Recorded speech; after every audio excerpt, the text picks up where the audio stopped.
నమస్తే అందరికీ welcome to భాగ్య వంటిల్లు. ఈ రోజు బంగాళదుంప బఠానీ కర్రీతో మీ ముందుకు వచ్చేసానండి. దీనికోసం ముందుగా రాత్రంతా నానబెట్టి ఉంచిన బఠానీ, అలాగే ముందుగా తొక్కు తీసి ముక్కలుగా కట్ చేసుకున్న బంగాళదుంపలు కుక్కర్లో వేసి మునిగినంత వరకు వాటర్ పోసి కొద్దిగా సాల్ట్ వేసి కుక్కర్ మీద మూత పెట్టి 4 to 5 విజిల్స్ కొట్టించాలండి.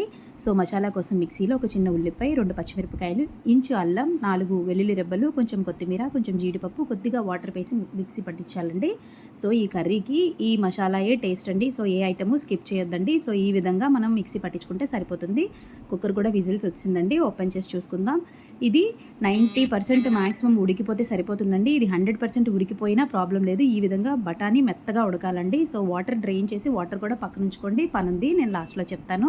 సో తర్వాత కళాయి పెట్టి కొద్దిగా ఆయిల్ వేసి పచ్చిమిరపకాయ, ఆనియన్, అలాగే కరివేపాకు వేసి బాగా ఫ్రై చేసుకుని దాంట్లో ముందుగా మనం మసాలా రెడీ చేసుకున్నాం కదా, అది కూడా ఇక్కడ వేసి పచ్చివాసన పోయినంత వరకు బాగా కలుపుకోవాలండి.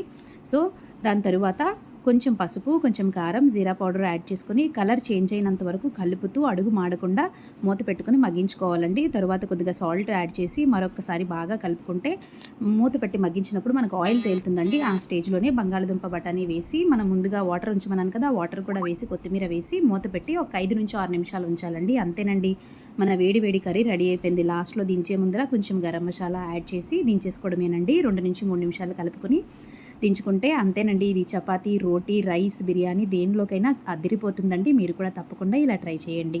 తప్పకుండా ట్రై చేస్తారు కదా. నా ఛానల్ ఎవరైనా ఫస్ట్ టైం చూస్తే ప్లీజ్ లైక్ చేయండి, షేర్ చేయండి, సబ్స్క్రైబ్ చేసుకోండి. మరిన్ని వంటల కోసం నాకు కామెంట్ పెట్టండి. ఈ కర్రీ